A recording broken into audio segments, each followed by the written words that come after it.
साईबाबांपासून स्वामी समर्थांपर्यंत एका स्वामी भक्तांचा थरारक आणि भावनिक अनुभव. कधीकधी आयुष्यात अशी काही क्षण येतात जे आपल्या संपूर्ण श्रद्धेचा आणि विश्वासाचा मार्गच बदलून टाकतात. आपण देवावर विश्वास ठेवतो, पूजा करतो, नामस्मरण करतो, पण देव कधी, कसा आणि कोणत्या रूपाने आपल्याला मार्ग दाखवेल हे कोणालाही माहीत नसते. ही कथा आहे अशाच एका साध्या कुटुंबातली. एक असे कुटुंब ज्यांच्या घरात अनेक वर्षापासून साईबाबांची सुंदर मूर्ती होती.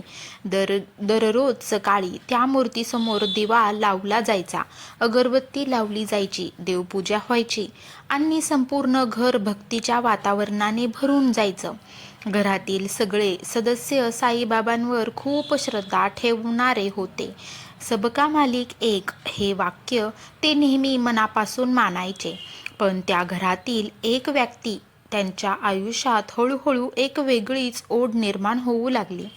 सुरुवातीला त्यालाही कळत नव्हतं की हे नेमकं काय आहे. घरात साईबाबांची मूर्ती होती, पूजा साईबाबांची होत होती, पण त्यांच्या ओठावर मात्र नेहमीच एकच नाव यायचं, श्री स्वामी समर्थ, जय जय स्वामी समर्थ.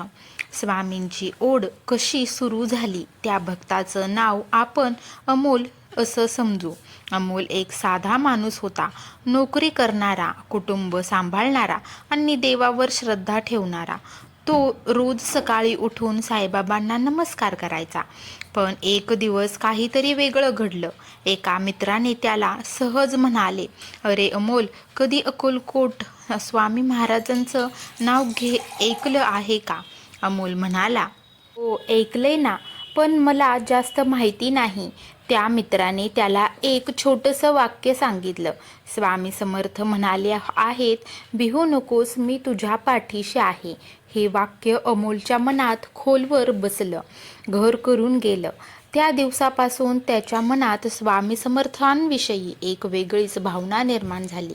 घरात साईबाबा पण मनात स्वामी. काही दिवस गेले. अमोल रोज घरात साईबाबांच्या मूर्तीसमोर दिवा लावत होता, पण त्याच वेळी त्याच्या तोंडातून नकळत शब्द निघायचे, श्री स्वामी समर्थ, श्री स्वामी समर्थ. त्यालाही आश्चर्य वाटायचं, हे काय होतंय माझ्याकडून? घरात साईबाबा आहेत आणि मी स्वामींचं नाव घेतोय. पण जेव्हा तो स्वामींचं नाव घ्यायचा तेव्हा त्याच्या मनाला एक वेगळीच शांतता मिळायची. जणू काही कोणीतरी अदृश्य शक्ती त्याला स्वामींकडे खेचत होती. एक स्वप्न ज्याने सर्व काही बदललं. एक रात्री अमोल खूप चिंतेत झोपला होता. नोकरीत अडचणी होत्या, घरात आर्थिक ताण होता, पण मन अपूर्ण अस्वस्थ होतं. त्या रात्री त्याला एक विचित्र स्वप्न पडलं. त्याला दिसलं तो एका मोठ्या मंदिरात उभा आहे. मंदिरात दिव्यांचा प्रकाश आहे, धुपाचा सुगंध आहे आणि संपूर्ण वातावरण शांत आहे. अचानक त्याला समोर एक तेजस्वी व्यक्ती दिसते.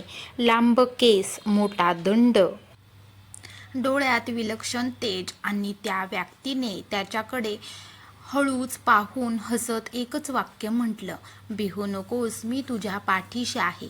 अमोल दचकून जागा झाला, कारण त्याने फोटोमध्ये पाहिलेला चेहरा त्याला स्पष्ट आठवत होता. तो चेहरा होता अक्कलकोटचे श्री स्वामी समर्थ महाराज. अंगावर शहारे आणणारा अनुभव आहे खरंच. त्या दिवसापासून अमोलच्या आयुष्यात अनेक छोट्या छोट्या गोष्टी घडू लागल्या. जे काम अडलेले होते ते हळूहळू पूर्ण होऊ लागले. नोकरीतील अडचणी कमी होऊ लागल्या, घरातील वातावरणही शांत होऊ लागले. पण एक दिवस असा अनुभव आला की अमोलच्या अंगावर अक्षरशः शहारे आले.